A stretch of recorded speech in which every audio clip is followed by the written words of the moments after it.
Metro ఛార్జీలపై దిగొచ్చింది ఎల్&టీ. ఎంఏర్ HR కొత్తగా పెంచిన ఛార్జీలపై 10% రాయితీనిస్తున్నట్టు ప్రకటించారు. 3 కారిడార్లో కూడా ఈ ఛార్జీల రాయితీ వర్తించినట్లుగా తెలిపారు. ఈ నెల 24 నుంచి ప్రకటించిన రాయితీలు అమల్లోకి రానున్నాయి.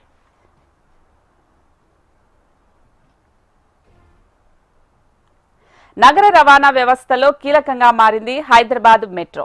3 కారిడార్ల పరిధిలో ప్రతిరోజు 5 లక్షల మంది ప్రయాణికులు రాకపోకలు సాగిస్తూ ఉంటారు. అయితే మెట్రో నిర్వహణ కష్టతరంగా మారిందని, అప్పులు పెరుగుతున్నాయని, ఛార్జీల పెంపు తప్పనిసరి అంటూ కొన్నేళ్లుగా ఎల్&టీ ప్రభుత్వానికి, కేంద్రానికి చెబుతూ వస్తోంది. అయితే ఇటీవల హఠాత్తుగా ఛార్జీల పెంపునకు సంబంధించిన ప్రకటన చేసింది. ఏకంగా 20 నుంచి 25% వరకు మెట్రో ఛార్జీలు పెంచేసింది.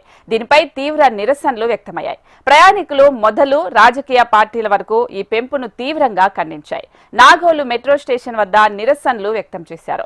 మంత్రి పొన్నం ప్రభాకర్ ఛార్జీల పెంపు విషయంపై ఎల్&టీతో మాట్లాడతామని తెలిపారు. అన్ని వైపుల నుంచి వస్తున్న ఒత్తిడితో ఎల్&టీ, ఎంఆర్హెచ్ఎల్ వెనుకడుగు వేయక తప్పలేదు.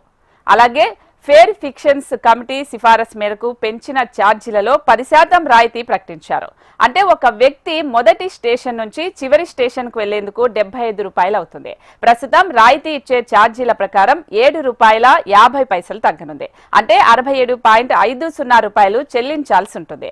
మెట్రోలో రాయితీల వల్ల కొంత మేరకు రాబడి తగ్గుతుందని ఎల్&టీ చెబుతోంది.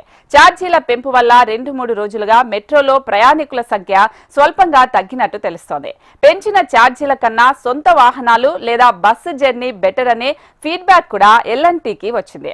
వీటితో పాటు ప్రభుత్వం నుంచి ఒత్తిడి రావడంతో ఛార్జీలలో రాయితీల నిర్ణయానికి వచ్చినట్లుగా తెలుస్తుంది. ప్రస్తుతం ఛార్జీలపై రాయితీల వల్ల పెద్దగా ఉపయోగం ఉండదని రవాణా రంగ నిపుణులు చెబుతున్నారు. కానీ కొంతమేర తగ్గించినా తమకు నష్టమేమీ అంటున్నాయి ఎల్&టీ అలాగే ఎంఆర్హెచ్ఎల్ వర్గాలు.